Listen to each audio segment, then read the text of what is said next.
So guys, baka may nagtatanong lang sa inyo kung ano yung sa Cafe 400 kasi meron siyang tinatawag nating neutral safety switch.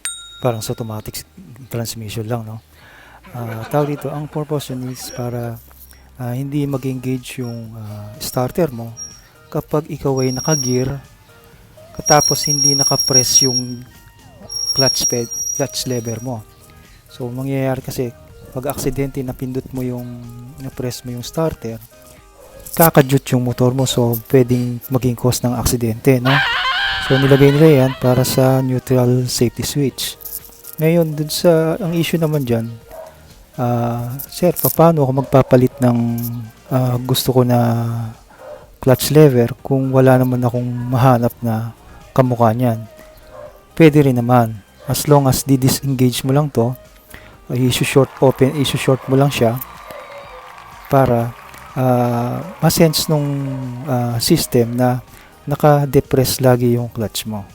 So yun lang ang pwede mong gawin paraan para makapag-customize ka ng sarili mong clutch lever na hindi mo makikita yung katulad sa mga aftermarket.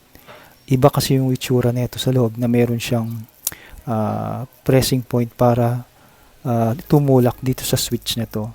Ang switch nito is normally open.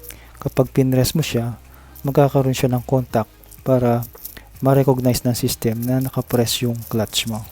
So isang safety switch siya na okay din naman, pero since tayo mga gumagamit na ng manual is very much aware na tayo dun sa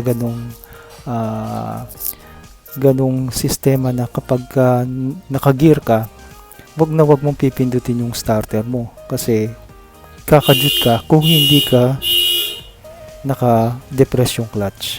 So pwede mo na siyang eliminate as long as very much familiar ka na sa pagmamaneho ng manual. So guys, ito yung stock natin. Hindi katulad nito ng nabibiling mga adjustable. Flat lang siya, no? Ito meron siyang curve, yun yung magpe-press dun sa switch. So magagamit nyo pa rin to as long as susundin nyo yung sinabi ko na i-jump nyo lang yung switch na yun para continuously lagi siyang may connection. So ito guys, binalik ko na yung adjustable ko, no? So for demo purpose lang, example, ayan, naka-neutral tayo. Then pag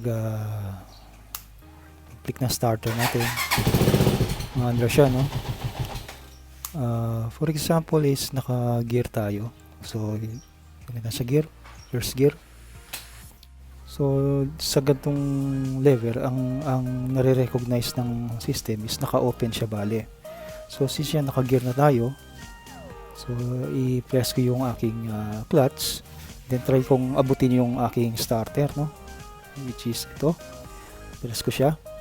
See, tingnan nyo, wala nangyayari, no? Ayaw niya mag-start. Kung hindi mo ibabalik yan sa neutral, yan, balik natin sa neutral yan. Kahit hindi ko na i-press yung clutch, under siya uli.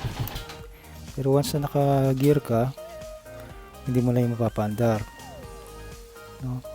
So try natin i-short lang natin itong wire na to para ma-recognize ng system na okay ka na. So i-press natin uli yung clutch, naka-gear tayo,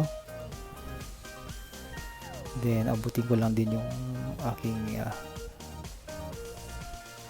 push button. Ayan sir, so nag-engage na yun. So guys, hopefully naging helpful yung video na ito sa inyo, para din sa mga nagdi-DIY lang ng kanilang mga motor at hindi nyo dinal sa shop yan, kasi mostly yung mga shop alam nila yung mga purpose din yan. So kung kayo lang naglagay, take consideration na dun sa binigay kong tips, no? Especially dun sa Cafe 400. Baka sa ibang mga motor na manual is meron na rin mga ganyan, hindi ko pa lang na-check, no? Para hindi kayo mahirapan o magkaroon ng issue na bakit ayaw mag-start, no? Baka kala yun nasira na yung makina niya. So hindi, usually dito lang po yan. So may mga times din kapag nasira na yan, na even nga sabi ko na kahit naka-press ka na sa clutch mo, pag naka-engage ka ng gear mo, hindi ka makakapag-start ng starter mo. So dahil po dyan sa connection na yan. So pwede rin i-take consideration ng pag nagto-troubleshoot po tayo, ha? Thank you. Stay at home and be safe po sa ngayong panahon ng ECQ.